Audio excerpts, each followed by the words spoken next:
present a play that he's written as his presentation. And he's brought in Stephen Shimke. Stephen. So could you please put the doors?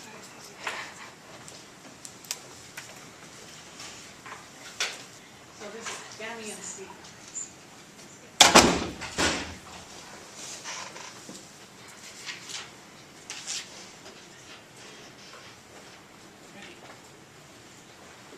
Good morning, everyone.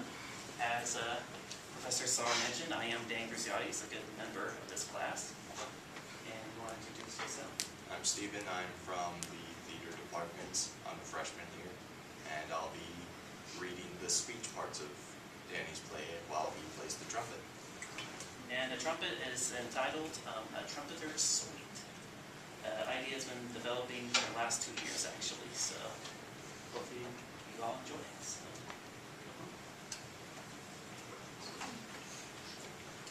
A great musician once said this quote, "What we play in our music is life." Do any of you know who said that quote?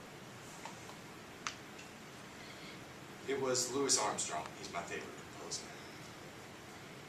My name's Jonathan Thompson, but you can call me John. I'm a composer, as you might tell. Ever since I was 12, I saw Louis Armstrong on the TV and my parents made this comment. My mother said, "John, I think you should learn how to play the trumpet." But then my dad said, "What, that thing? How does he expect to make a living by playing the trumpet?" After a while, my parents came to the decision to buy me a trumpet. During the same summer before I entered middle school, the band program offered lessons on how to play any instrument. And believe me, if at first you don't succeed, try again. The first time I blew into it, I could not get out a single note and just voiced out melodies. I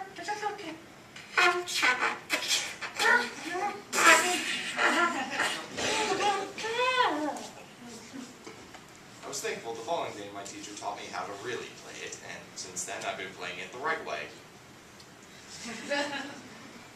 Although I had a blast in band playing awesome solos, it was time for me to move on to high school. On the last day of school there, my band teacher gave me this advice in yearbook. Never give up on the trumpet, for you will go far in life.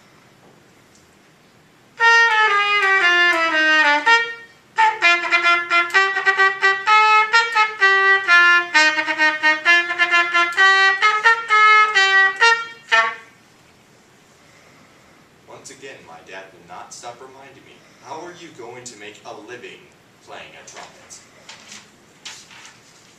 But Mr. Jordan was such a great band teacher for me that I never thought I would have a teacher that would do just as well, maybe even better.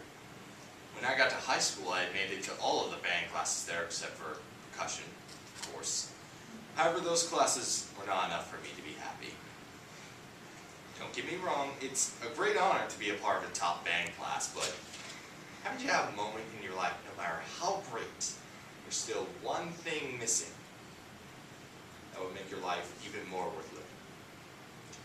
It was when I saw her in my 8th grade.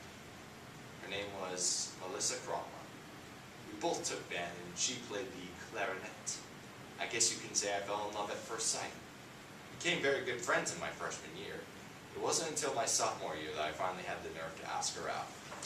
She said yes. We had our first date at a park overlooking the city. We sat down watching the sunset, seeing the lights come on.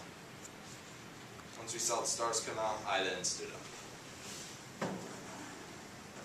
and sang her a song I'd written just for her.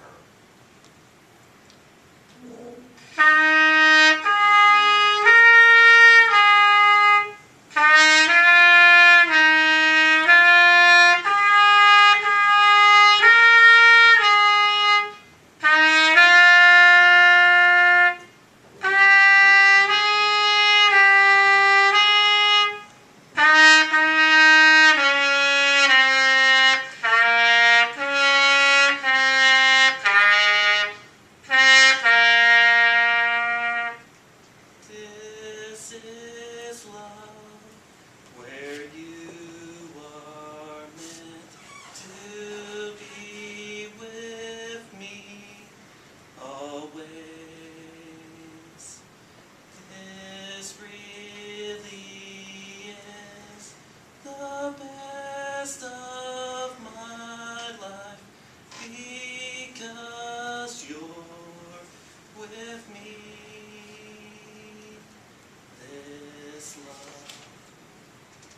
then got up in a rush and gave me my first kiss. However, I do want you to know there's no such thing as a perfect life. Just a lifetime to learn from your mistakes. When I was a senior, I finally had everything I'd always wanted. Girlfriend, scholarship to Cal Arts, and performing my trumpet almost every day at concerts, funerals, and of course competitions.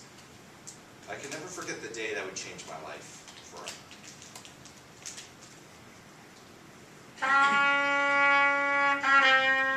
My friends invited me over to a party at one of their houses in celebration of Melissa's and my second anniversary of going out. However, what they were serving there was not your average poppin' ice cream. It was alcohol. Tried my hardest to keep away from it, but as more of my friends were pressuring me, including Melissa, I finally gave in.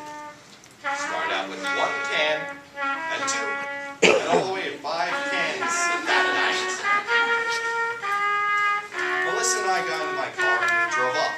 I decided it'd be fun to speed past all the cars as we go through red lights. We were going so fast I couldn't even read the speedometer. Melissa tried yelling at me to stop. I told her to be quiet and enjoy the ride. I then made a fast right turn. Next thing I knew, my car was flipping all over the place.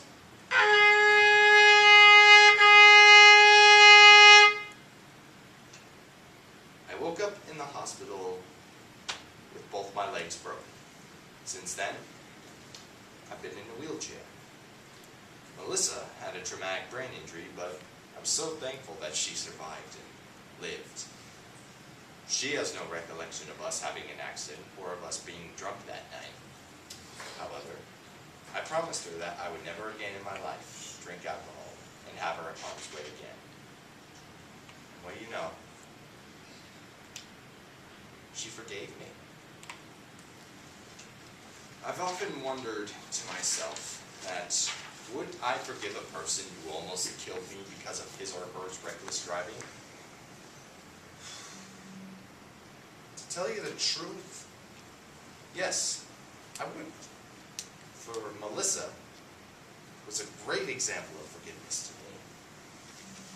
But because of that accident, I lost my scholarship and I was treated like a criminal at school, especially for my band friends. But I was able to do my time in community service. The only people who really stood by me in this recovery were my parents, Melissa, my band teacher, Mr. Sean. As my senior year came to a close, Mr. Sean wrote this message in my yearbook. Never, ever give up on the trumpets and your love of music, or you will go far in. And so the rest of my life, as you would say, is history. You want to know something? I would never have to do my life over again. I hope that I don't have to do it over again. No matter what trials come our way, you should never give up on your dreams, no matter what anybody else tells you.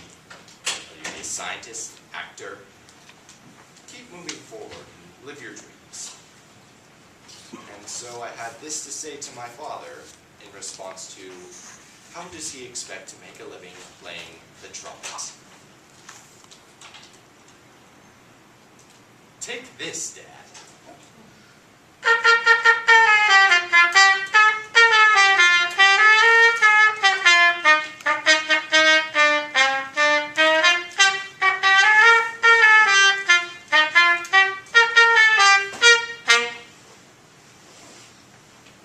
That's it.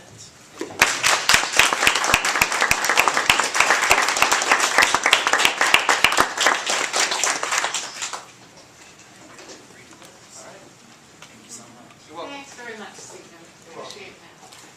Danny, did you compose the Trumpeter suite, or is that? 3 of the 4 songs I did, actually. That was actually improv on the spot. So, Oh, I see. and Do you have sort of a basis, because you were creating a mood for each of those different pieces? Did you have sort of a basic idea for how? I did actually. Back in high school, we did a thing called the Suite for like an army band. And if you guys know what what a suite is pretty much movements of dances. So each movement is like, a piece of the certain dance you would dance to. And I just more kind of incorporated that with the first piece being a march type style. And the second one is, the more kind of love kind of style, the slow kind of style. Third one, try to make it an intense kind of music as it is going through his whole moment for this whole Kind of experience. foreshadowing even before something happens. Foreshadowing. And then the fourth piece is try doing it jazz style with the swinging kind of things. So definitely adds in there to the music, and I just kind of pinpoint those things as, what events would be good for him telling the story of it. So. It worked surprisingly well having the trumpet while he was speaking. Sometimes it's hard to balance an instrument and voice. It seemed is. to work very well. If you tell a trumpet player to play soft, they will not.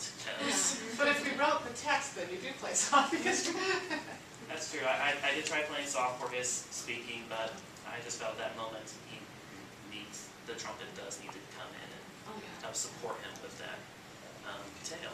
Any symbolisms you guys notice in the script or in this guy right here? The last yearbook line. What? I figured the yearbook, What's that? the trumpet and the yearbook, never giving up your dream line.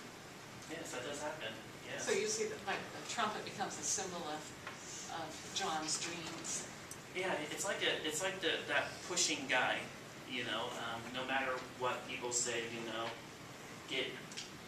continue what you love doing the best, and throughout the script, his dad is supposed to come in, how are you going to make a living on this trumpet, and how is this going to be kind of that negative force, that opposition, I guess you can say, but in the end, as you know at the beginning, he mentions he's a composer, so he's very successful in his life. It's nice that you end with instrumental music, sort of the way Silence ends. It's a nice way of voicing the composer's thinking.